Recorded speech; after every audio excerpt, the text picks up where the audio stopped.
Hello, everybody. Welcome to another Medical Myths, the show about what not to do with your body. And today, I'm really excited to finally have Jenna on with me. And I know you've been super busy, but finally, I got you here.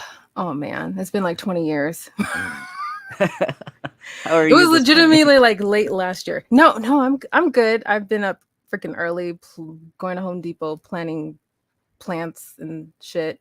Adulting. But I'm good. Adulting. I'm finally glad to be here.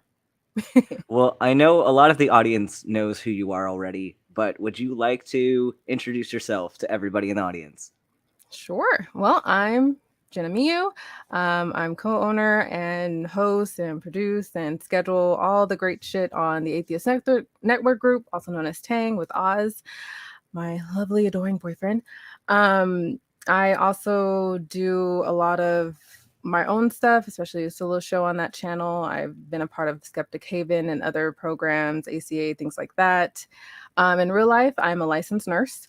And I've been a nurse, oh gosh, I had to think about this, maybe 10 years. I would say 10 years now. Primarily right now working in health education, focusing on bariatric surgery and weight management. So there you go. Awesome. Yeah. So that's one of the reasons why I really wanted to get Jenna on here, to have another uh, person from the medical community who has some insight on not only the medical side, but also the kind of spiritual, social aspects of medicine, Word. because medicine's still very religiously saturated. Mm-hmm. And I think we can definitely do a better job at, you know, better secularizing the medical community. So I Definitely. found this article that we're going to talk about. I found it last week during the Facebook Cancer Cures uh, show, and I sent this out to multiple people because it was just so very bad. It's so I very was like, this bad. needs to be a whole separate show because I'm sure a lot of us have had experiences with religious ideas in medicine. We've all had people in our families get sick, and we've had people make claims about what they thought was going on. Mm-hmm. And so we're going to talk about cancer and this article called, you can't see the title down here, but it's called "Why Did God Create Cancer?" And this is from the Weston A. Price Foundation for Wise Traditions in Food, Farming, and the Healing Arts. Hmm. What do you think of when when you go to a website like this and see this article title?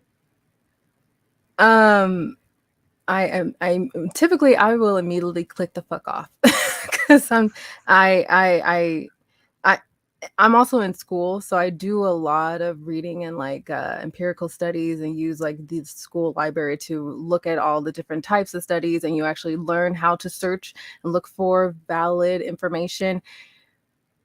This demonstrates itself as being very invalid information and very highly untrustworthy. So healing arts, that in of itself means, well, there are many different ways to express and treat and heal people, and it should be an art form that you should express blah blah blah blah blah on your own, and that just bothers me. That bothers me. So it's almost like And right off when the a person bat, WebMDs themselves. yeah, and right off the bat with the bringing God into the equation, Yeah. what audience do you think is being targeted by this article? Well, I could be, very I could be a bit of a bitch and say, "Oh, what God are you talking about?" But I won't even go there. We're automatically going to assume it's Christian God. So then we're going to say, okay, so this is a person's effort to explain away why they're suffering, to explain away why people get cancer, some people don't, or all people do, and this is way to your salvation. And to all encompassingly say you should not put all your trust on humanity or the secular world and all the different medical poisons that they try to feed you. You should just fast and pray and wait on God to heal you naturally. And I'm diving into the article on this point, but keeping away from the secular things of the world and not dive into those pleasures and all that stuff. Mhm. Have you ever, like, before you kind of deconverted and deconstructed, did you have any times when you were susceptible to this kind of logic, do you think? Honestly, like I know when I was a Christian, yes, I prayed for the healing of those I knew that was sick and even myself. I remember when I was, I think, 12 or 13, I was diagnosed with viral meningitis. So I was in the hospital for like a week. And luckily it wasn't bacterial because, it would have ate up on my limbs. But, I remember, I was feeling really sick. I could not eat. I felt like I was dying. You're a kid. You don't know what the fuck's going on. They tell you have this Mhm, thing and you just feel really, really sick and you're in a hospital and that sucks. So naturally, when I was younger, I was, a believer in a sense, and I would pray and ask God, like, why did this happen? I hope I get better, and then I got better. Um, I think that's the only time that I really felt, in a sense, susceptible to it because of my young age and not understanding what mhm, was going on with me, even though they told me this what is what I had. But growing older, like late teens, 20s, and things like that, I've always believed and trusted, science and evolution and all that stuff. Like, never was young earth anything. So, you know, I still trusted in a sense that maybe God would hear my prayer to help, how did they say it? Be in the minds of the physicians, guide the surgeon's hand so he mhm, makes the right, cut or whatever the fuck it is. So things like that. But as mhm. diluted as this, no, not at all. Okay, Not to where it's like homeopathic stuff. Never. yeah. So, why did God create cancer? We are about to find out. So this is written by a man named Ted Koren, who's a chiropractor and a very well-known quack who markets this technique called the Koren specific technique, which is like chiropractic massage things that supposedly will treat your cancer and everything Hmm. else. So already super sketchy. But he wrote this article, and I think just going into it is gonna reveal a lot about how this person thinks. Yeah. So he says, recently, a participant in an online cancer discussion group asked, why did God create cancer? It's a valid question. Why would a truly benevolent creator let cancer exist? Why do good men and women and innocent children get cancer and sometimes die? It makes no sense unless cancer and tumors actually serve a purpose. You may be surprised to learn that all of us are genetically programmed to create tumors using oncogenes, genes that have the potential to induce cancer. Our ability to make tumors comes factory installed, as it were. In addition to having a built in mechanism to create tumors, our bodies nourish the tumors with a blood supply. Why does this occur? Why would an exquisite creation such as our wisdom filled body have acquired the seemingly self destructive ability to form and nourish tumors? Is it a mistake? Is the body stupid? What purpose could it possibly serve? There's already a lot to dig into with this first paragraph. So I'll let Oh, you yeah. I jump in spent first. like maybe 15 minutes, no, maybe more than that, trying to be like, what this our body naturally occurs tumors and that's because of oncogenes. I'm like, no, whoa. So the very oof, yeah, there's a lot. First of all, with the last few questions, he addresses none of them. Let's just get that shit out the way. And especially the part about why babies get cancer. Trust me, you won't find answers in this. But the fact that he has this presupposed idea that we are naturally born or have tumors in our bodies. And he goes more into as to why they turn cancerous, and I won't spoil that yet. But again, he's a chiropractor, so he has no fucking close knowledge to what this is supposed to be. But I he has no, well, he has weird sources at the bottom, but the very Mhm. idea that you would presuppose that kind of concept that, oh, you have these tumors that naturally fight off the toxins and disease in your body, and so you should do X, Y, and Z, and this explains away why, because of God. That triggered me. That threw me off initially. That's, leave it there. Yeah, and we talked about oncogenes in the last episode, so I won't go over that a whole lot. But how certain genes that regulate cell growth and division get Hmm. mutated, and then that causes unregulated tumor growth.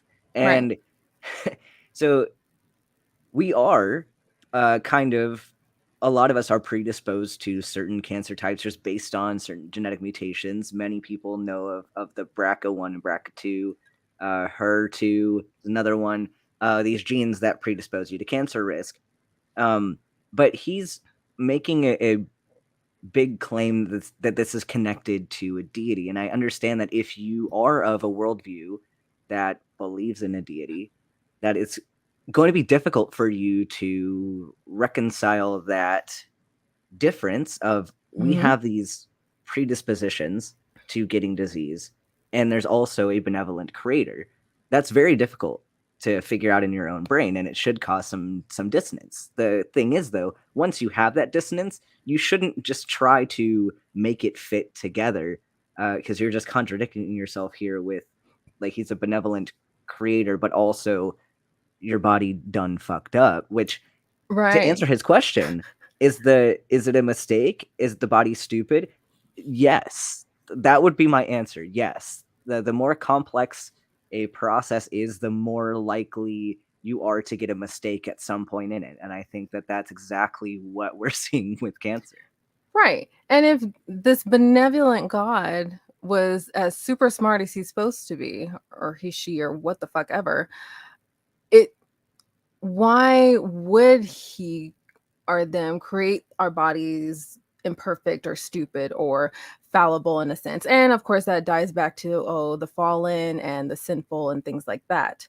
But why even purposely make that a point or make that a predisposition? So yeah, this person is creating their own type of narrative to fit and explain away why our body does this and why people get cancer. And yeah, So let's see what he says to answer some of these questions that he just posed, which, I was, as yep, Jenna said, I was he holding doesn't really myself back. actually answer most of these questions. But he tries to answer a couple of them. In point of fact, God, nature, or the wisdom of the body have installed us with a marvelous self protective system. It is only when we foolish humans repeatedly poison ourselves, often unknowingly, and do things that interfere with our body's natural ability to detoxify, that this protective mechanism breaks down. Tumors are defense mechanisms designed to keep us alive. If we are able to recognize the fact that cancer is a symptom of a generalized whole body condition, then it is clear that tumors are the result rather than the cause of the problem. From Oh a God. religious perspective, we can say that God has given us the ability to create tumors and cancers because he loves us. There's a lot here as well. Oh yeah. That's why I held back to saying enough until we got to this paragraph. Um, Hmm. ooh, tumors are a defense mechanism. That's new to me. I did Mhm. not learn that in nursing school. Cool. Yeah, and I'll talk Um, about more about that in the next paragraph. yeah. Um, Go for it. I well, a whole host of issues, obviously, still, like I said before, this does not address the whole why do babies get cancer? Right? Born out of the Mhm. womb with, malignancy of some form, or they go up until maybe their early childhood with cancer. Were they smokers at the age of 2?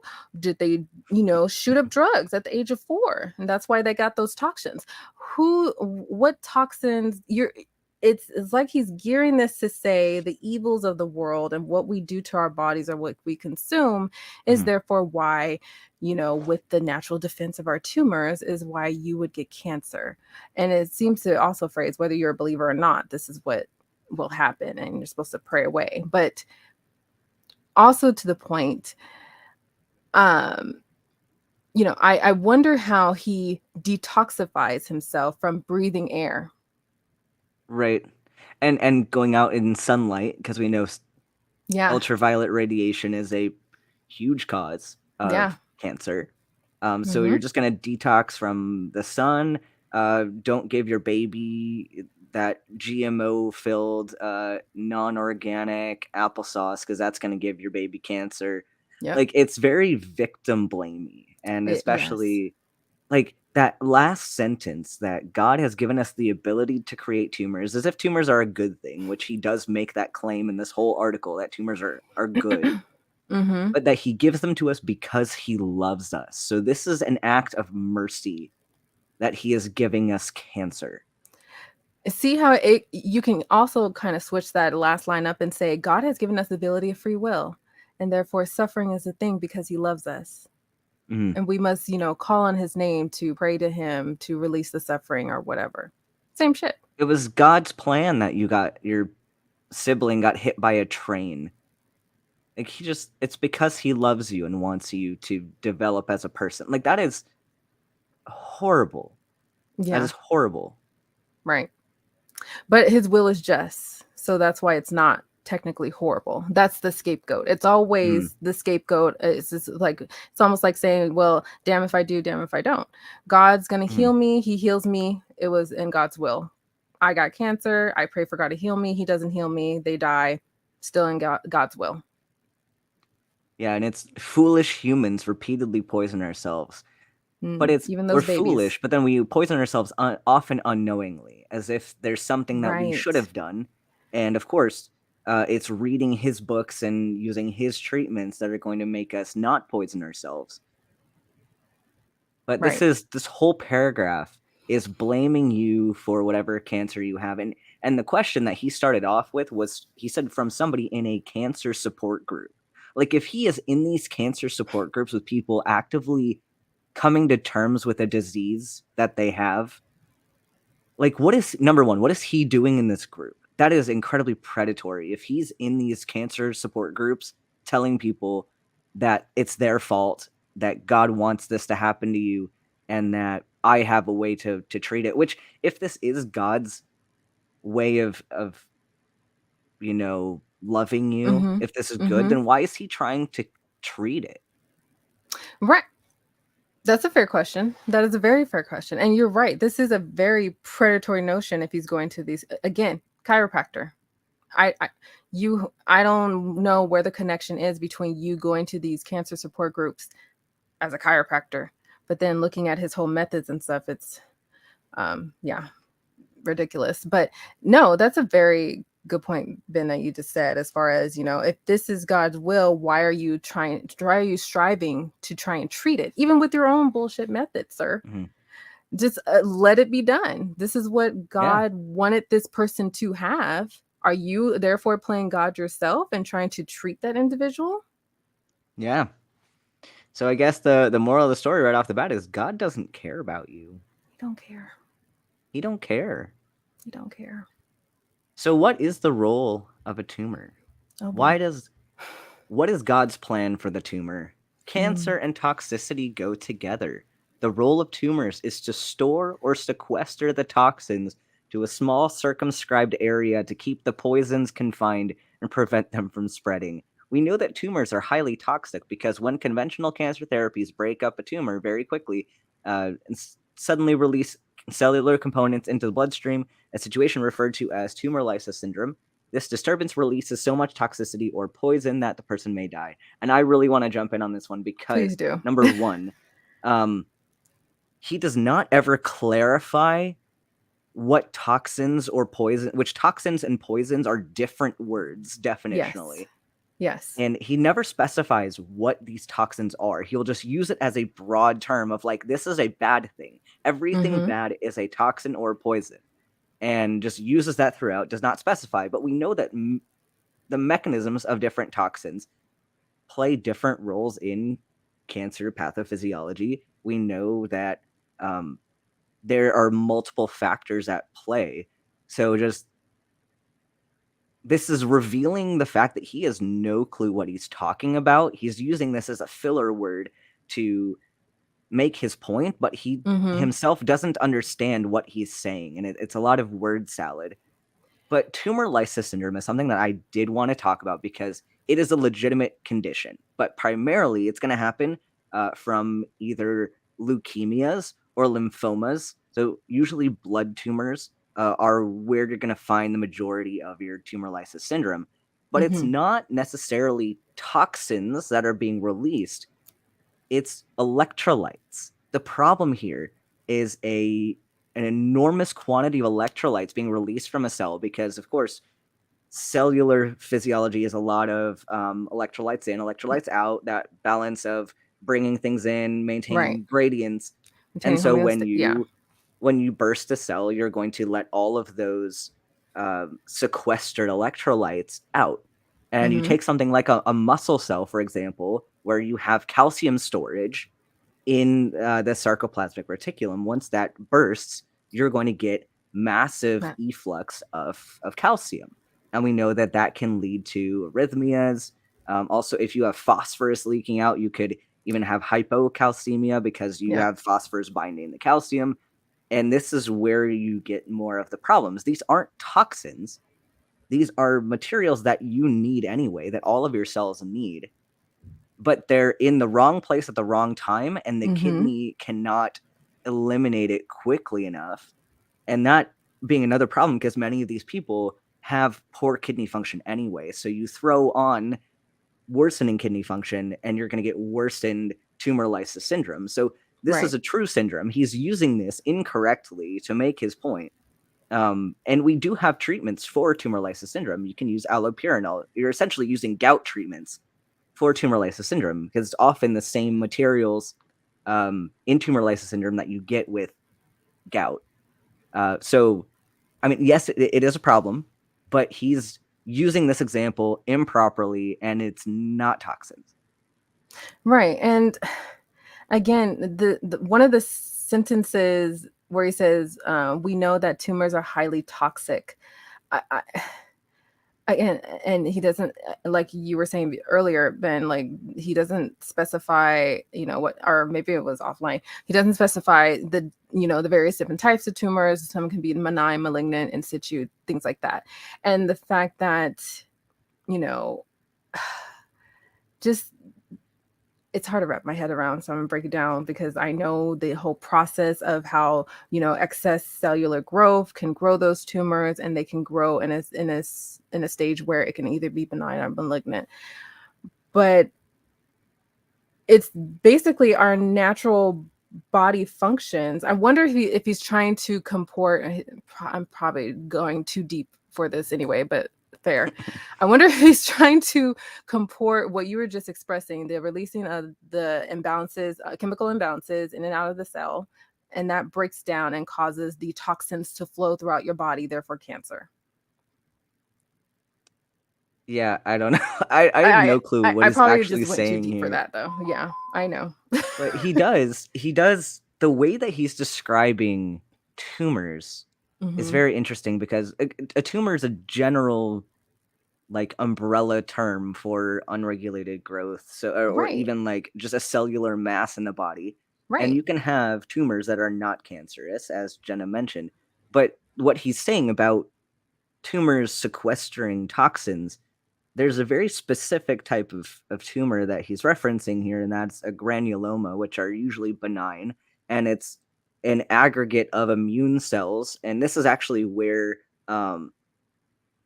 like tuberculosis, the name tuberculosis comes from. They described these as tubercles Mm, because mhm. they were immune cells that trap the bacteria, virus, fungus, whatever have you, in whatever disease we're talking about that has granulomas. And it walls off the pathogen, and as long as your body's able to fight it and keep it there, you don't see the Right, infection, which is why tuberculosis can be latent. So you right. can see these in tuberculosis, you can see them in sarcoidosis, in coccidioidomycosis or cocci. Um, aspergillosis is another one. So you have these conditions, where you do wall off a toxin. But that's such a small part of tumors, a small category of tumors, and those are Right. benign. So those are not. It's not the granuloma that's going to kill you. It's when your immune system no longer functions and can't contain the pathogen that is going to kill you. But that's a totally different subject than malignancy. And to be fair, I don't even think he knows that.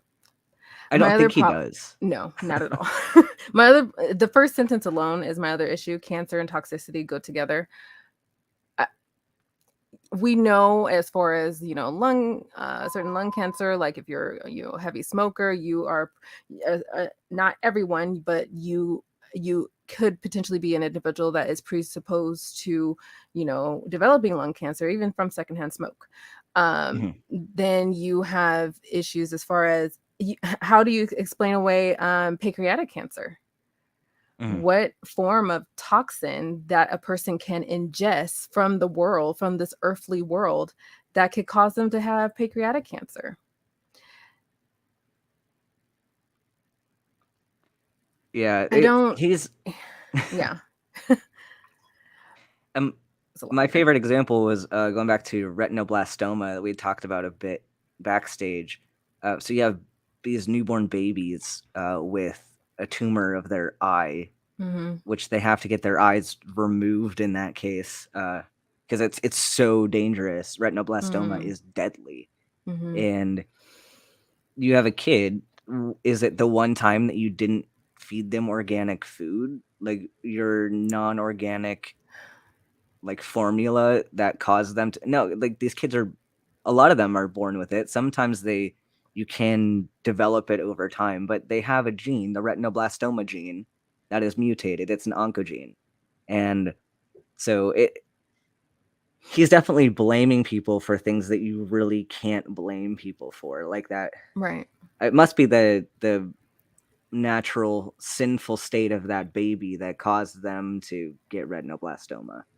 And I could be making a reach here, and we'll continue. I could be making a reach because, Mm, women bear children. So it could be the mm, original sin of a woman, because I've heard this argument before. That's why I'm fucking mm, bringing it up. The original sin of a woman, because women can bear children, it is the woman's fault and the woman's duty to not only protect that, mm-hmm. what they call baby inside of you, but it's also your fault if something happens thereafter. So I've Yeah, heard, like, yeah. I think I recently heard like an argument. I think I viewed it yesterday. I don't know who the person was, but it essentially, again, still victim blaming, and obviously victim blaming on the woman's part for not, and then dives into abortion too, but for not caring for that child as she should have. But then you have situations where, sure, you have women that smoke while they're pregnant or do all sorts of things. Cool. And there's risk there. But then Mm, you have women that, strive really hard to not. They're on their folic acid. They go to their follow-ups. They, do mm. every little thing possible to take care of the health of themselves and the, fetus that's growing. But then there's still an issue because the predeposition or whatever family history that causes that baby to have cancer, still the woman's fault. Still victim Yeah, blaming. But absolutely. They go on. Researchers noted over 25 years ago that breast tissue stores toxic chemicals such as PCBs.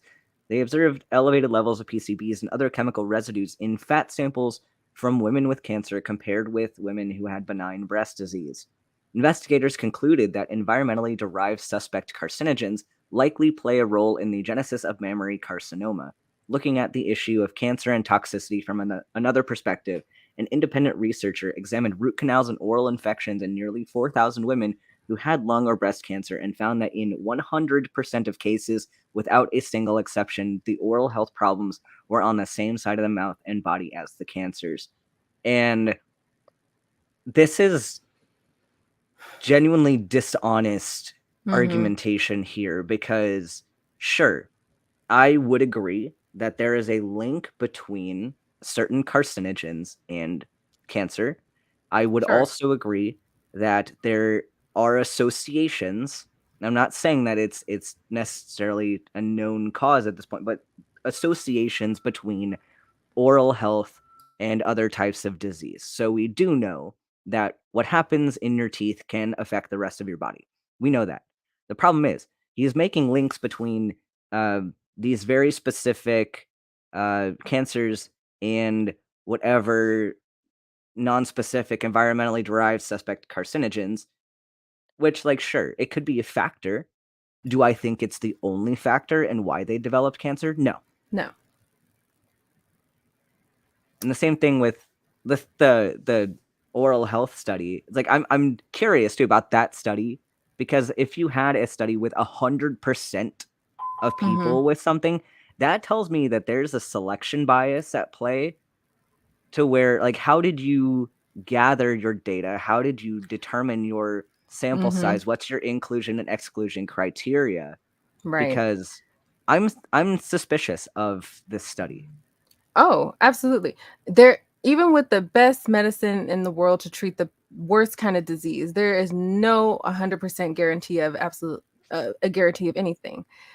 The I and yeah, I was definitely a suspect because you're telling me as very different as people are, you're saying that this specific type of case is what caused this thing 100% of the time. Like all women had this problem because it affected them the same way. Like how do you realistically know? Like you're, yes, exactly like you were saying, it's a bias. There's a huge bias as what they're drawing from.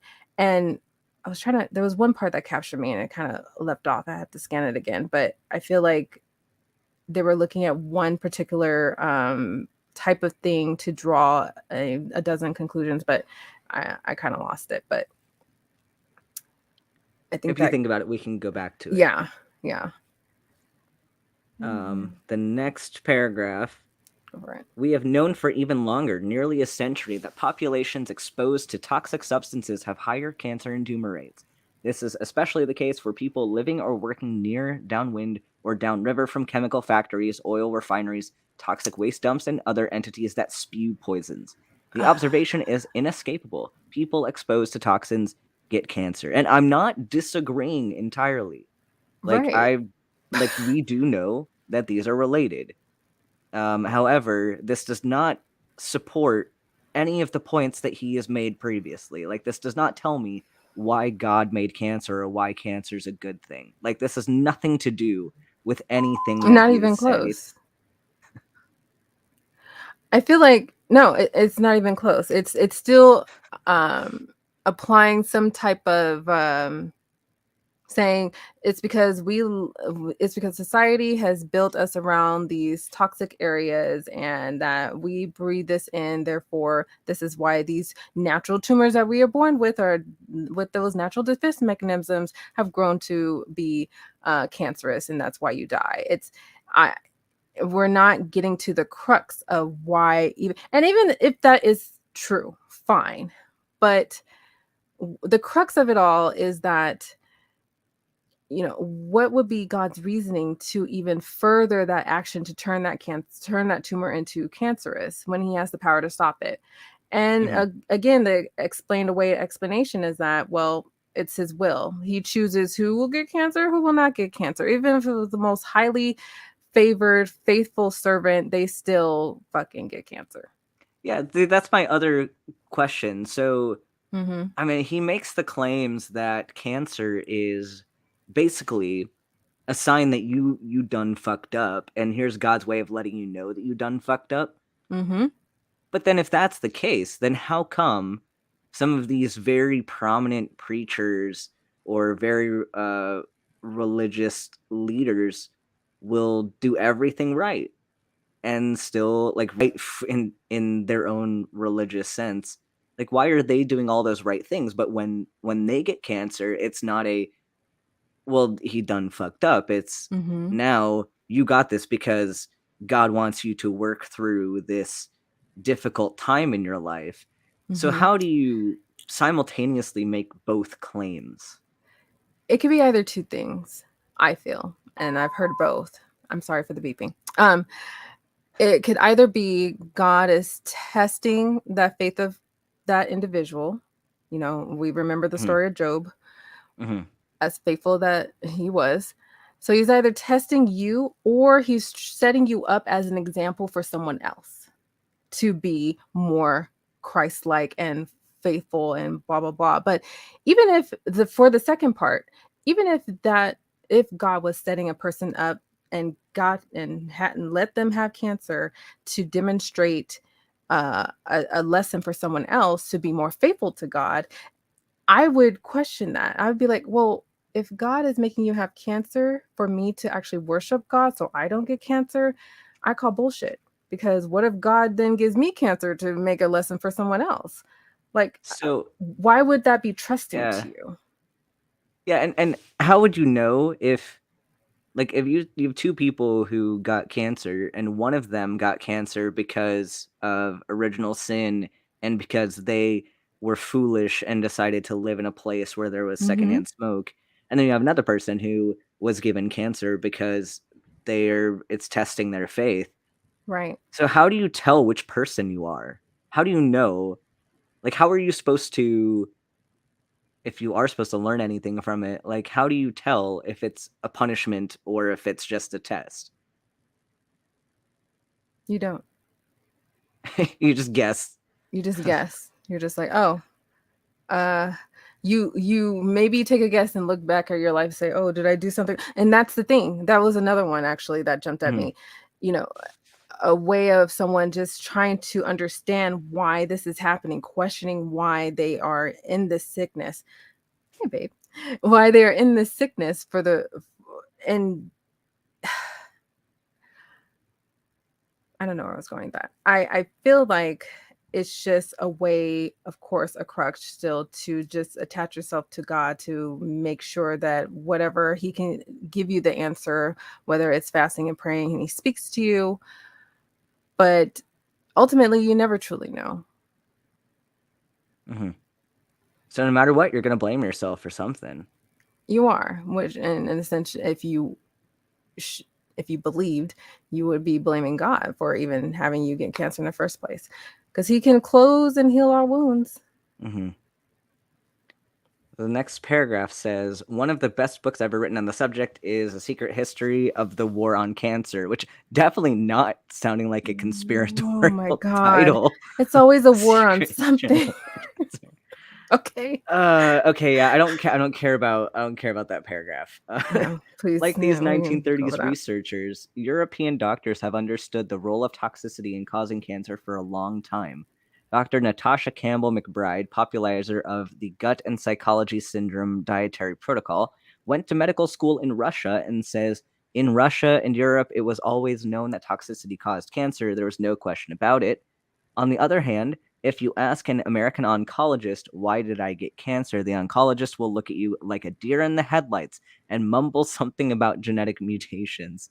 This is definitely trying to sow Wow. mistrust in the American medical system. Hell yes. That's sad. Yeah, that's fucking sad. It was something I wanted to bring up too. It was myself, my sister, and my mom were all nurses, and in our Sunday school class, they always bring up the question of how do you deal with medical situation or problems, and trusting God and all that. And one thing my mom, she always goes for if she ever has a surgery, she always strives to know if that surgeon is a Christian because she Wow. wants to make sure he's going to pray before he operates and all that good stuff. Okay, cool. My sister's answer was, just being able to call on God to make sure she's making the right choices and decision for a patient if they need a certain lab or if they do need a certain screening or if they should be seen more immediate than later in the month or however. I didn't really answer it. I don't know what bullshit answer I gave, but the idea is that you leaning on faith to understand and know that this is because of whatever is going on in the world that I should stay away from and I let God handle it and just out of sight, out of mind is dangerous. It's fucking Mhm. dangerous. And this is why so many people, especially men, are fearful of going to the doctor to be treated or seen because of whatever embarrassment or, Mhm. the excuse I always hear from patients. Every time I go to the doctor, he always finds something wrong with me. And I end up with more medications than I came in with. As And if it's their fault that you're dealing with that. right. Like I didn't have cholesterol yesterday. Now I'm on cholesterol medication. And I took myself off of it because my levels were good, so I decided I didn't need it anymore. No, bitch. You still need that shit. Keep taking your medicine. It's the whole this major push of distrust because of the changing of medicine and, the Mhm. whole thing with COVID. Not going to go into that. We all know. It's so baffling and so much of the predispositions that African Americans experience are Mhm. even more harmful and they're even more susceptible to certain things. But the highest record or percentage of believers in this country in America is Black women. Mhm. And so much of their efforts to not, even though they push for their husbands or whatever to go to hospitals, so much of them is fasting and praying to find guidance of healing. But I digress. I'm going to go into a tangent. Yeah, and I mean, this again goes back to creating blame, blaming number one, the patient for their actions which caused their cancer, and two, blaming the doctors for supposedly not knowing this secret treatment that this chiropractor is pushing. But if you have cancer, like, okay, you could debate whether or not there were certain risk factors that were personal choices that may have increased your likelihood. But even if you have those risk factors, it's multifactorial and you're going to need something else to push it to the threshold of where it would become cancerous. And it is not your fault if you have cancer. It is not your fault. You are not to blame for it. It is, unfortunately, luck of the draw. And that's why we talk about the genetic mutations because, you can't control that. You can't control what cells or what genes get mutated. Every time you walk outside, you're walking into radiation that can cause cancer. But you don't determine which cells get cancer, which DNA is mutated that would cause you to get cancer. It is not your fault. Do Absolutely. not let these people tell you that it is your fault because it is not. Well said. That's it. So here's here's some fun stuff Oh coming up. boy. Tumors Yeah. come and go. In most cases, tumors have a limited lifespan. In fact, tumors come and go throughout our lives.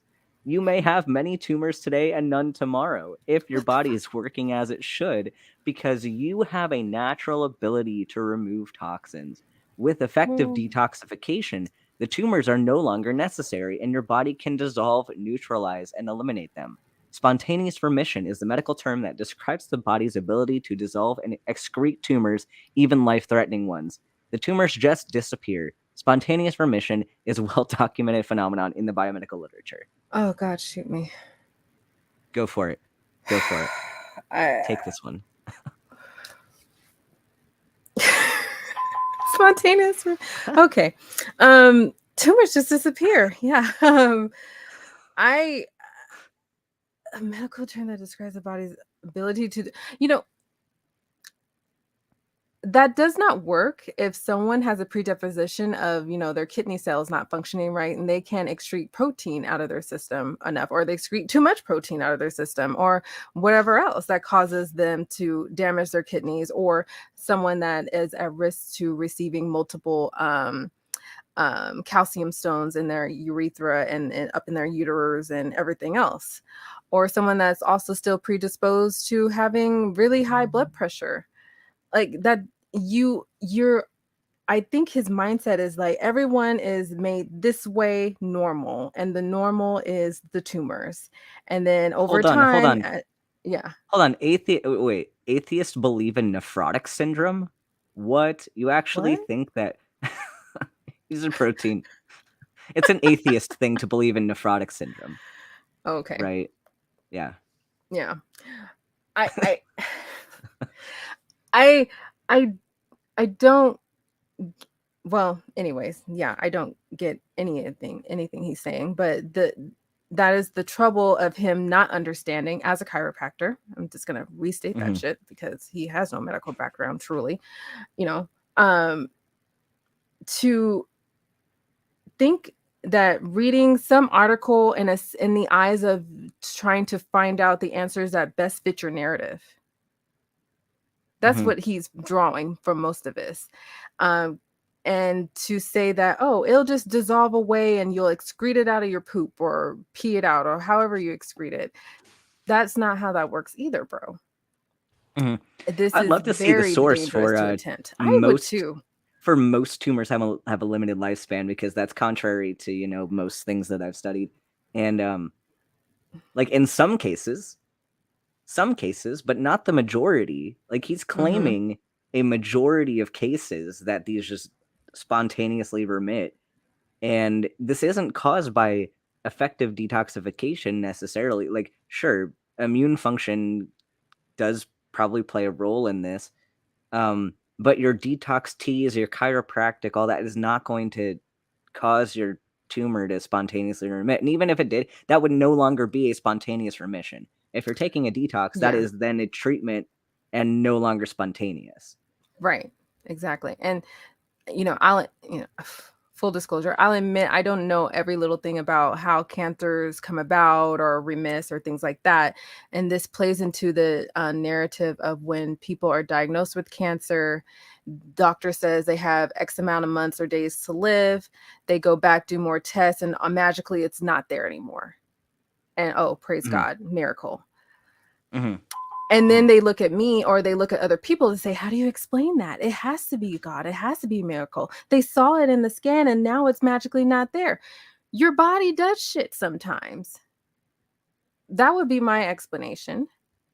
I could probably be more professional and say something else to that, but I'm not.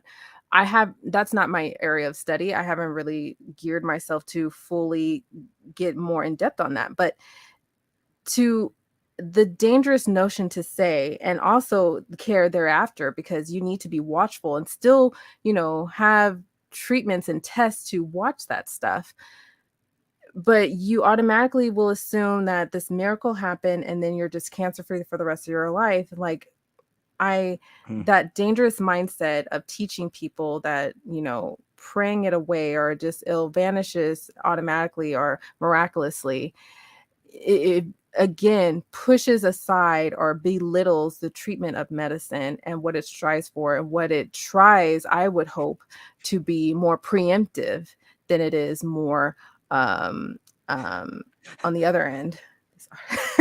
Yes. It's a Thank metastasized Dunning Kruger. I love that Yes. phrase. I That's a good one, Aaron, I'm Aaron. gonna steal that. Let's steal that phrase. You didn't We're fuck up this making time, that AA canon Ron. of the channel. You didn't fuck up. Hey, Aaron.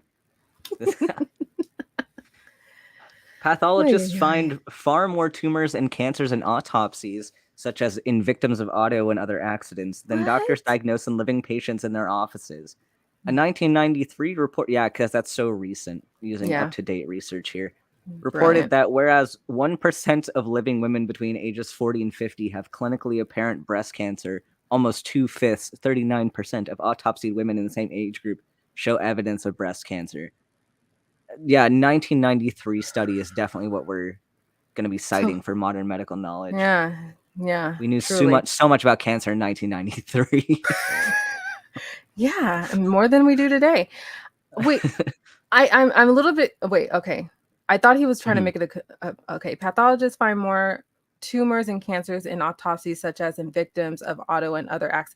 So, is he making an equivocation that those victims in auto accidents or other traumatic accidents that are unrelated to cancer diagnoses, those people find themselves at risk at having cancer? I'm a little confused about that first Yeah, sentence and then going into that old ass study. like if that's not their cause of death, or like if that's an incidental finding, like, yeah, there are plenty of tumors that are incidental findings. If you have Right. a lipoma, that's not bothering you, like it's not impinging on any. nerves or vessels or anything, Mm-hmm. yeah, you could have a lipoma and not know about it. Like And that's again, not anything new, and that's also not right. a cancer. But And and also I think in this paragraph oh, it's so stupid. He's also interchangeably using tumors and cancers because you can do an autopsy on someone if they demonstrate or showed some evidence of potential breast cancer. It could just been a benign tumor that sat there in the breast that did not grow into cancer. I feel like he's interchangeably using the words in this whole paragraph, which is also still mm, misleading. well, and he's talking about incidental tumor findings in people who died of something else, Mm-hmm. and then comparing that with people who are alive with clinically apparent breast cancer. So if they're clinically apparent, Mm-hmm. they're being evaluated for that. They either have Right. subjective or objective findings of cancer. So they are symptomatic, or they have found something that they're being treated for. So that's not people with incidental, like just nothing to do masses. That's actual people being treated for cancer compared to these incidental tumor findings. That is uh Huge. that's dishonest logic in comparing these two cases when they are not the same. They're not the same situation. Ugh. I really like he keeps finding studies about women. The Yeah, irony. right. Right. Everyone has been about a woman. Oh gosh. Chemotherapy has it backward. Oh boy. Sadly, there's no guarantee of experiencing spontaneous remission. In the modern era, it's easy to become overly toxic from repeated exposure to internal toxins and external toxins. What we cannot detoxify quickly enough, then tumors, although necessary, can grow out of control. I'm just going to read this next paragraph and we'll Please. talk Yeah. about these together. Joseph Issels, MD, who recognized that tumors are a late stage symptom of a generalized illness affecting the whole body, developed one of the most successful approaches to address cancer. He wrote that a tumor can only develop in a diseased organism, and the tumor is a symptom of that illness, operating on the premise that optimal cancer treatments need to have a causal focus. Dr. Issels was able to restore many late stage terminal cancer patients to good health. So, first of all, Dr. Issels is a quack, and he Mm. has uh, is known for he is one of those alternative medicine like protocols, and he's kind of the guy that coined the dental fillings cause cancer. Oh People shit. undergoing heavy metal chelation for no good reason because they think that's related to cancer. That's this guy. That's Huh. this guy who's being cited right now. Okay. Hmm. Trustworthy What are your sources. thoughts? Trustworthy sources. Yeah. A tumor can only develop in a diseased organism. That's off the bat not true. It was like that you were saying, and it's again, this person does not express or identify what type of tumor he's talking about. Mhm. But if you look at a generalized growth on the skin or on a particular organ, or like we were saying in the breast, where it can be a benign lump or growth, that that doesn't mean that that organ is diseased. It's just excess growth or cellular activity that's causing that tissue to form abnormally. That's it. Right. But it Yeah, doesn't yeah, necessarily not mean all it's disease. tumors are actual diseases. But it's funny because I mean, if you were to equate tumor with cancer, which they've been doing, this Hmm. whole article is Whole saying time. Hmm. that tumors are cancer. Um, like if like, you could play this word game that uh, all people with cancers or cancer only occurs in diseased people, but then Hmm. noting that having cancer then puts you in the category of diseased people. So Hmm. yeah, but the question is then, were they diseased before the cancer, or was cancer the thing that put them in the disease category? That's a word Mm. game that we can play there. And he Yeah. might be doing that here with the equivocating cancer and tumor and then putting them into the cancer box, but then saying that they were diseased beforehand.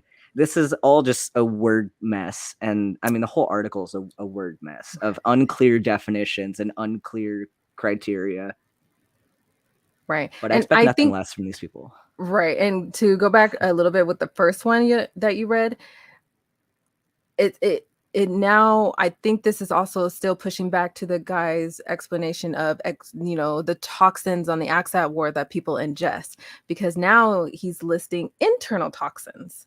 So okay, Mhm. how is it that fault of the person, of whatever internal toxins that develop and have the tumors form into cancer? How is that fault of the individual? If your whole premise, if your whole, dialogue in this whole article is to say extra, or to say toxins outside that people ingest into themselves are the reasons why our natural defenses of tumors, which is not a thing, develop into cancer. Your argument shatters now that you've Mhm. mentioned internal toxins. Mhm. Definitely. The next paragraph, going more into this, the prevailing treatment model of the war on cancer, kill the tumor, is completely backwards. Attacking a tumor may actually cause a kickback effect, wherein the body struggles harder to keep the tumor functioning. The Oh body boy. wants the tumors. Tumors are the answer, not the problem. Your body wants the tumor, y'all. Keep Ooh. your tumor. Keep it. Yeah, the fact that it's like the tumors oftentimes crush vital organs, and that's a common cause of death in Or cancer. cause Or or neurological they have imbalances. yeah, or they cause paraneoplastic syndromes where you have like lung cancer. Certain lung cancers will produce a type of parathyroid hormone and throw Mhm. your calcium out of whack. Like, yeah, that's not the problem. That tumor was the answer, but the tumor is the one secreting the parathyroid like hormone, causing this problem. So yeah, they are the problem, but I mean, sure, they have effects like a mass effect in the brain. Like you have a tumor that's taking up space, causing impingement in other areas, causing Right. problems. Like, sure, you could argue that the effect is the problem, but what's causing that effect? It's the tumor. Mhm. If you remove the tumor, you remove that problem. It's not That's that it. hard to understand. That's it. No, you're supposed to nourish it, take care of the tumor. Don't abort that tumor. How dare you? Do not Sorry. abort that tumor. Do not abort Abortion's that bad. Do tumor. not abort that tumor. I'm getting silly, but I'm getting silly because this is silly. But anyway. Yeah, it's a coping mechanism for this absolute abuse in this article. Mhm. In this context, it should come as no surprise that studies have found that chemotherapy can make tumors more aggressive. In 2012, for example, news headlines announced the shocking, these are not definitely not buzzwords, shocking and completely unexpected finding that chemotherapy can backfire Oh and make boy. cancer worse. Reporting on prostate cancer study published in Nature Medicine about treatment induced damage to the tumor microenvironment. The news summary noted that healthy cells damaged by chemotherapy secreted more of a protein called WNT16B, which boosts cancer cell survival. I looked at this study. I looked at it, and he's Thoughts. definitely misapplying the entire study because I mean, yeah, the point was that you can have resistance to chemo. That's a Mhm. real problem. This is one mechanism for how you get resistance to chemo. But that doesn't mean that the cancer's good and that chemo's bad. It just means that some cancers are not susceptible to chemo and you have to find something else. Like if you have and I know a lot of these people will argue that antibiotics are also really bad. Mhm. But just because you have antibiotic resistance, which is a real problem, does not mean that we're going to stop giving people antibiotics in general I was just because some gonna, people had yeah. a problem with it. Right. I was just gonna Sorry, say I there's stole so your many. thunder. No, no, no, no, no, no. You're good. It's perfect dialogue because why it plays into the notion of why there's so many varying statins or varying antibiotics or varying antiviral meds or varying anything medications, because everyone's body is fucking different. Your reaction or susceptibility, or your body's favoring that particular treatment will be different for everyone. I don't want to bring up COVID. Just as when, exactly, when you do a urine analysis and you test for what is that bacterium that's causing that infection, you get a result of the varying infections present, and then you recognize what antibiotic would treat that. This is how this is why I am just so confused as to why a person would think that everybody everybody's body will react the same under some bullshit homeopathologic stuff that may have worked for you and I got healed fast, but that won't work for the next person. So I It's want to bring you're up going totally back. driving away the point. Yeah, go for it. So going back to the title of the article and the religious angle that this is clearly taking, Mm-hmm. could you reasonably? Because I know he's not explicitly saying it, Mm-hmm. but if you were a churchgoer and you read this article, would you reasonably draw the conclusion that he's telling you that God wants you to not get chemo?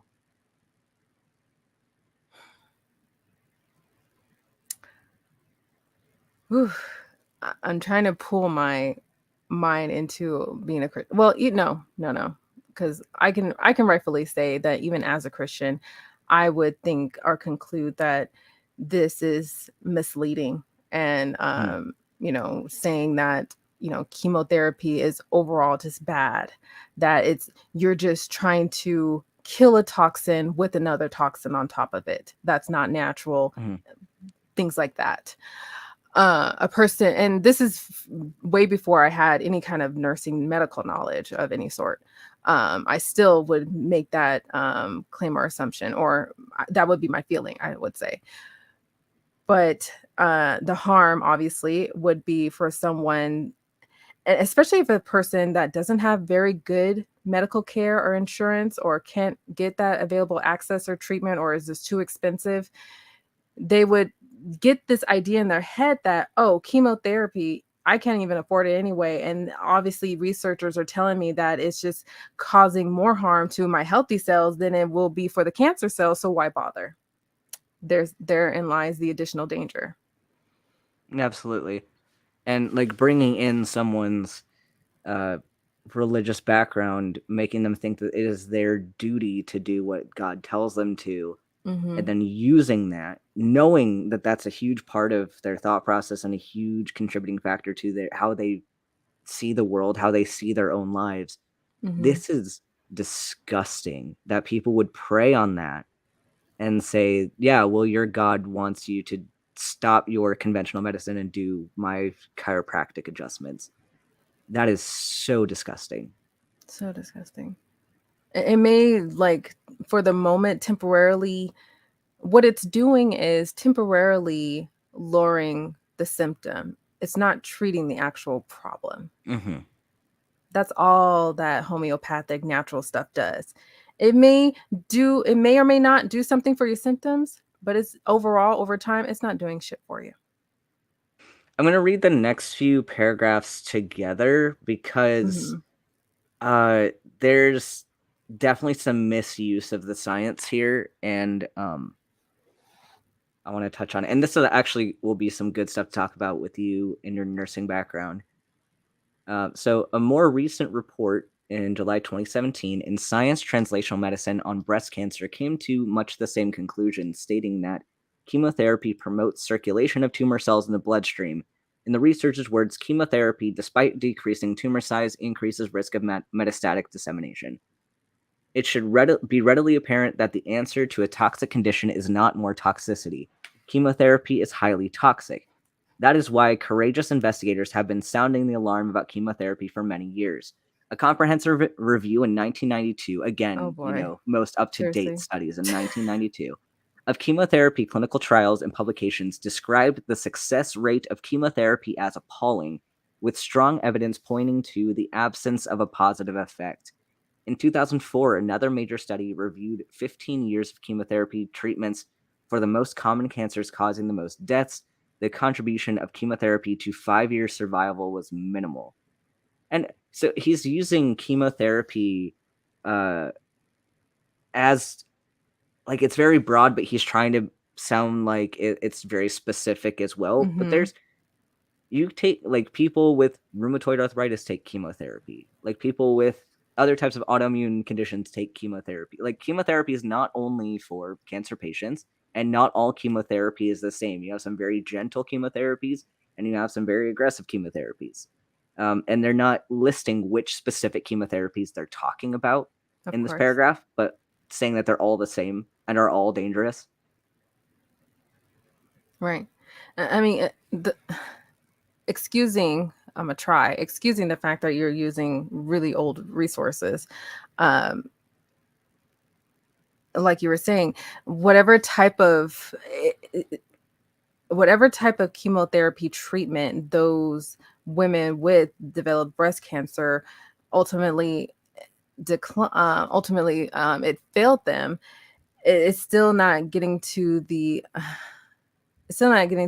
understanding of what type of treatment they were receiving. And it could be with that old study, obviously with new medicine, a lot of that shit probably most likely definitely changed.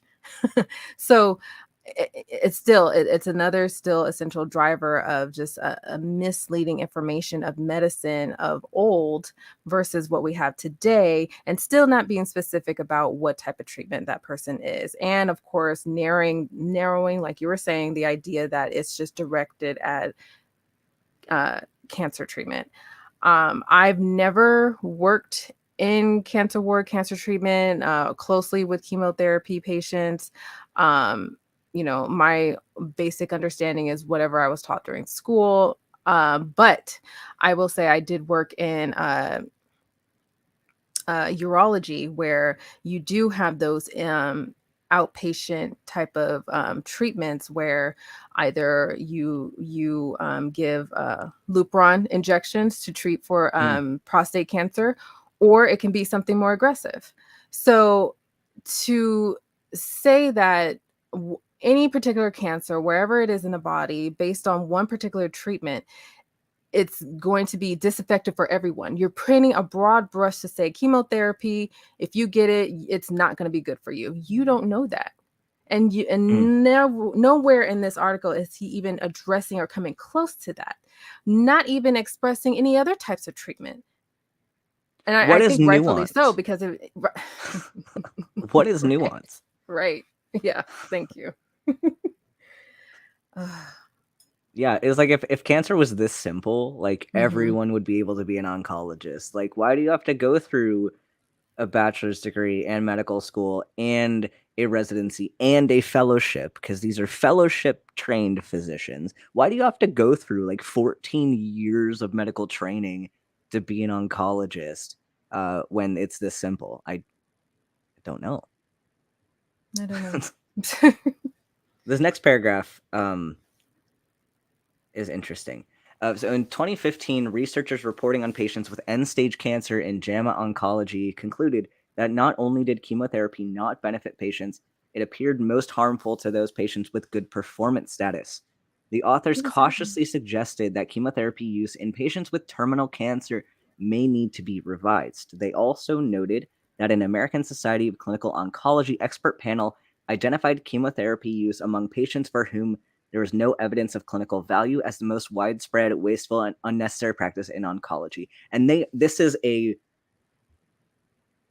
big misapplication of this Mm-hmm. study and the data. So we're talking about people with terminal cancer.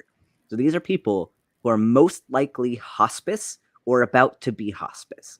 Mm-hmm. So this is a whole different conversation about what the goals of efficacy of treatment are for somebody who is hospice, I'm right? glad you So said that. Yeah. so the goal is to not give them unnecessary treatment if it's not going to change their comfort level or their prognosis. So yeah, why would you give an aggressive chemotherapy to someone who's not going to make it anyway? If it's not going to give them much of a benefit, why put them through something like that? And that's what this study is trying to say. Like, if there's minimal chance of survival, they should be able to be comfortable and not be given unnecessary treatment. That's it. No, you said it perfectly. It's the misconception of even a person who is just really on their deathbed, chemo can't save them. Yeah, chemo is not meant for them. Mm-hmm. It's not going to make their situation worse. The whole point is, unfortunately, there can be medicines that could, I don't know, help prolong the case or the ultimate whatever that happens. But like you were saying, ultimately, it's just comfort. It truly is at the point where it should be at the most comfort level. Why would anyone put put themselves in a situation where it'd be more aggressive, more hard hitting on their body, when ultimately it's not going to do them any good. Exactly. So this isn't So saying, the study is not saying that chemo doesn't work. It's not saying that it's wasteful to use chemo. It's saying it's inappropriate to use it on people who aren't going to benefit from it. That's exactly. all it's saying. And we don't, if someone's not going to benefit from chemo, not going to give them chemo. But for those that are going to benefit, we can still use it. And again, this goes back Mm-hmm. to nuance, which he does not understand. Mm-hmm. And I mean, he's a chiropractor, so I hope he's not working with hospice patients. I really hope he's Please. not working with hospice patients. Oh my gosh. I remember going to his website, and I skipped over looking over his whole treatment process, whatever that he named after himself, but the list of comments of people saying how they had this and it helped them this way. And I'm like, that's it was just an entire list of people that had either hypertension or something with their knee or anything that could have potentially made that damage whatever worse, and they were lucky enough to for a temporary moment be relieved of whatever neck pain, whatever mm, it was scary. You ready to learn about some complete healing? Oh please. For complete healing, we must address cancer's causes. What a person diagnosed with cancer needs most is a health promoting lifestyle that reduces toxicity, provides nourishment, and minimizes stress. The goal of healthcare practitioners who want to support full recovery should be able to locate the causes of toxicity, both internal and external, and work with the patient to enhance detoxification, cleansing, and purification.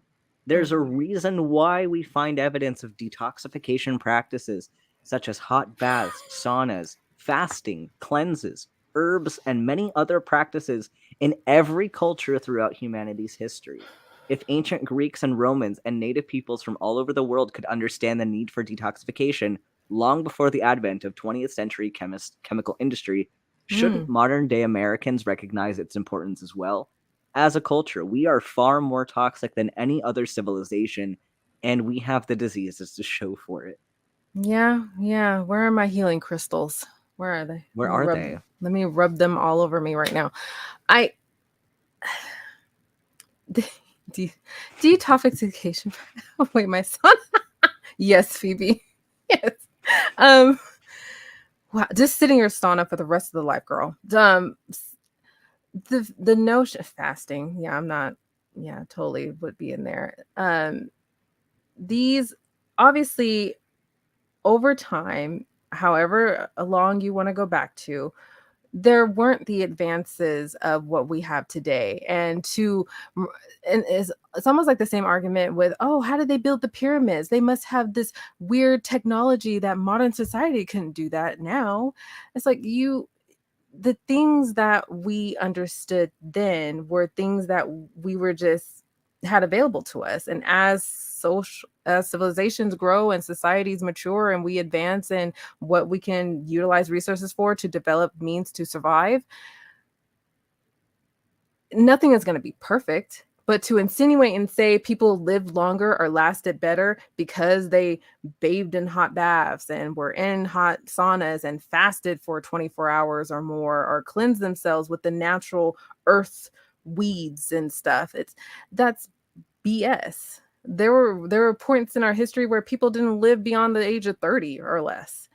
And but then they want to argue and say, well, Moses lived to be 900 years old. Oh my god, you believe that shit?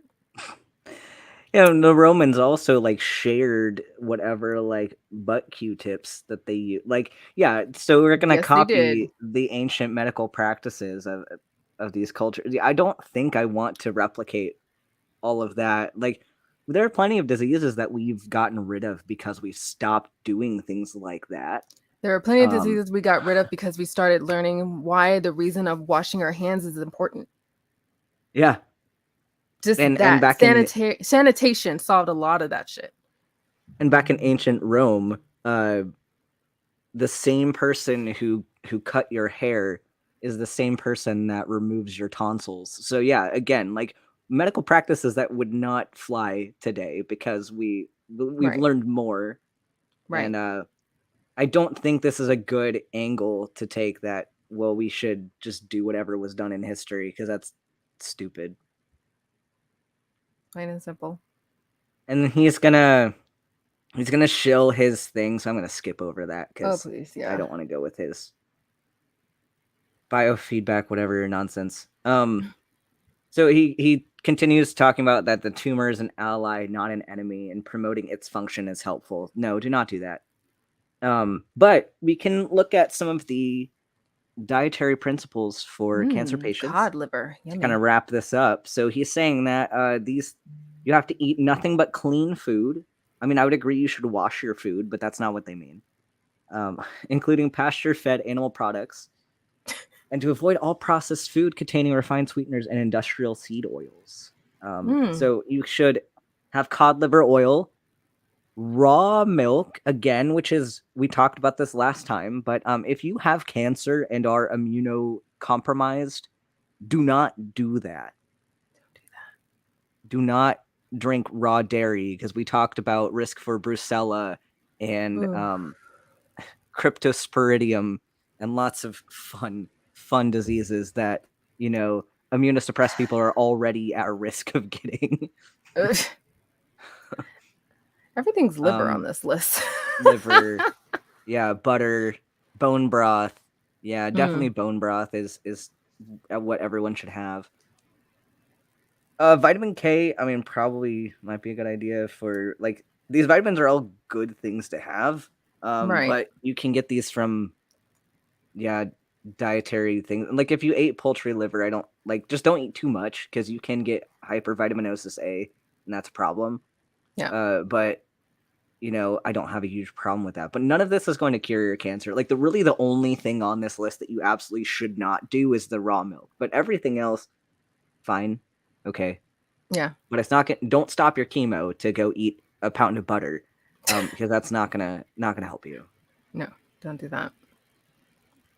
And here's his references. So he's got God, a they're mix of like some decent studies, and then like super old there's like shit. he's yeah, like the first one, like tumor lysis syndrome from Mm-hmm. Journal of Hematology. You have like the thing about pesticides from environmental health, and then you have am I dead or do I just feel like it? Cancer cured the coming storm. Definitely not a conspiracy. The secret history of the war on cancer, and then another journal article from hematology, and then one from dermatopathology, and then you have another medical journal, and then cancer a second opinion, a classic book on Mm-hmm. integrative cancer treatment, which is the one all about like chelation and all the bullshit. And then you have this one's my favorite: shock study. Oh, Chemotherapy can backfire, make cancer worse by triggering tumor growth.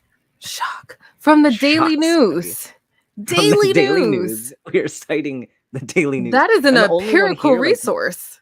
yeah, like the only one here with an actual link to click on is this Daily News one. Shock. Wow. I, yeah. Yeah. And then some more actual studies. And then his oh, actually, okay, Oh, the other on his one with a shit. link is his stuff. Of course. It's the Daily News and his stuff. Yeah. Yeah. Then this was horrible. We survived this article today. We had to read it, and so do you. Oh, Richard shows up just in time to not have to listen to any of that.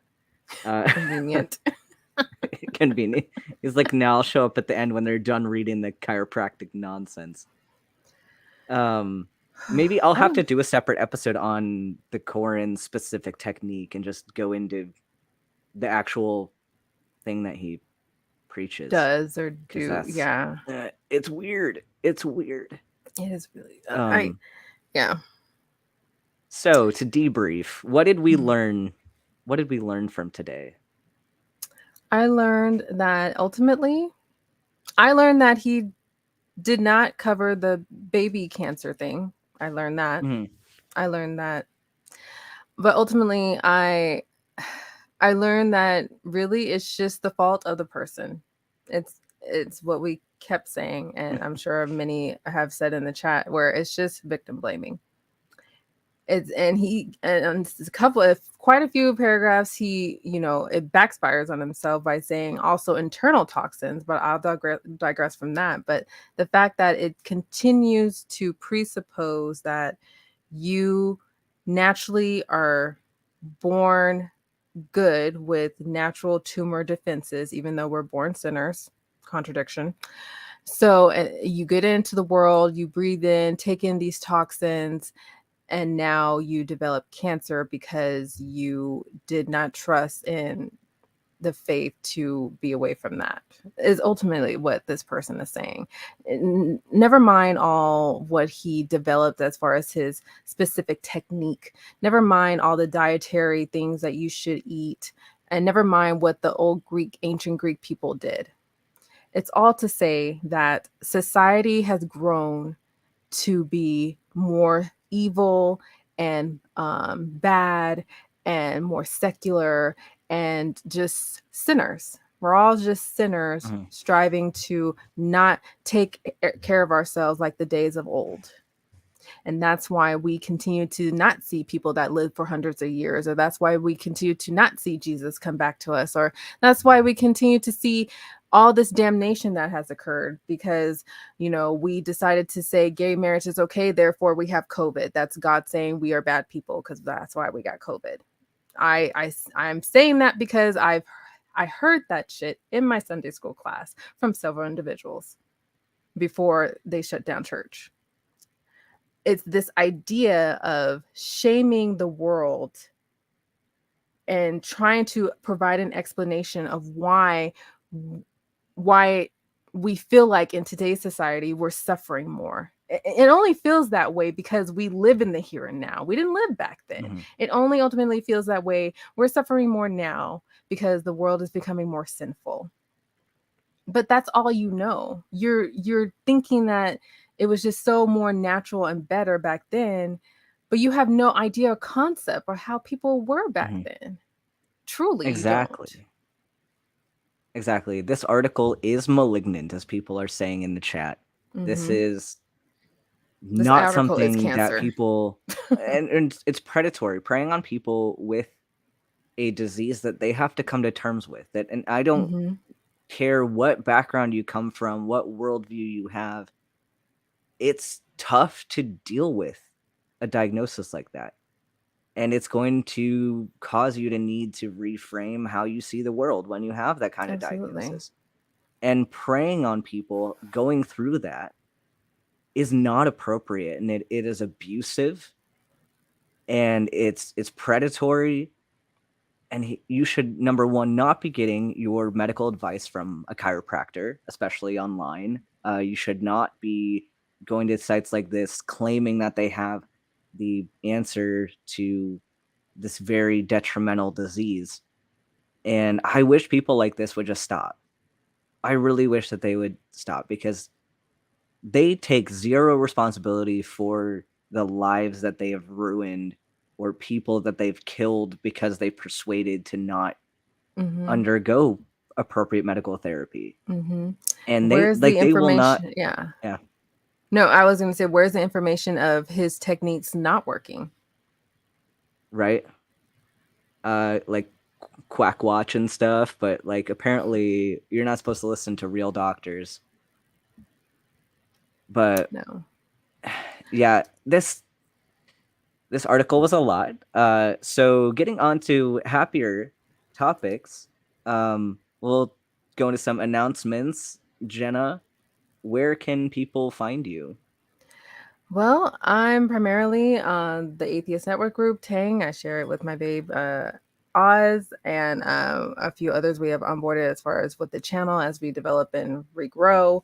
Um, uh, at various times I do a lot of, right now I'm in a bit of a weird state personally in my life, so I'm going through interesting transitions, but we'll see how months occur where I start to begin to move and things. But primarily I'm just on Tang, and you can find me on Twitter at Jenna_BFA. That's where I'm mostly kind of talk to folks and share and things like that. So yeah. Anything coming up? in the near future? Any streams this week that you're part of? Well, yeah, Monday on Tang, me and Oz have our show, Chopping It Up. We're going to talk about fasting and prayer. So this Oh, almost nice. ties to this as far as him listing and examples of why fasting would be a good thing to detoxify yourself. And then Tuesday, I do my own solo stream where I talk about pretty much the topic is how waiting on God can be toxic. A lot of toxicity Hmm. language this week. Toxins. Toxins. Now God's a toxin. I'll tell you why. God Um, is a toxin. yeah. So those are the most upcoming for me, and more to come. Awesome. As far as this channel, we may or may not have medical myths this next week because I am ending my rotation here in Washington and will be Whew. going to Texas, and I am taking a travel weekend, so I might not. I might if I feel like streaming, I might, but don't count on it. I'm expecting to maybe take a rest day in between You plane probably rides. should. Um, so trivia might also happen this week, but again, pending. We'll see how the week goes. Um, other than that, I'm not doing a whole lot coming up. I think I'm hosting Transatlantic sometime in early August, and we'll be back on Talk Heathen and stuff at the end of August. But after all this traveling, haven't been as busy on this new setup, my crappy laptop setup. But the most important announcement is that we have after this is the Patreon exclusive after show, which Jenna might hang out with us a little bit, and I will. it's a chaotic time, but we have fun there. So if you are a patron, you can find the link to that show either on Patreon or in the Discord under the in the patron chat. You can find that there. So that starts about 15 minutes after the stream, so we can have a little break. But let me pull up the patron list because we, of course, want to thank the patrons. Thank you for supporting the channel, Reggie, Kevin Downey, Uncle Beck, Haney Ball, Tons of Mice, Sadie Atkinson, and Jody L. Thank you for helping out the channel. It's greatly appreciated, and we will see you all in the after show. You can also find us on Discord or on Facebook. It's a fun time there. But thank you, everybody, once again for joining. And we will see you all Thank y'all. in the after show or in the next one. Bye, everyone.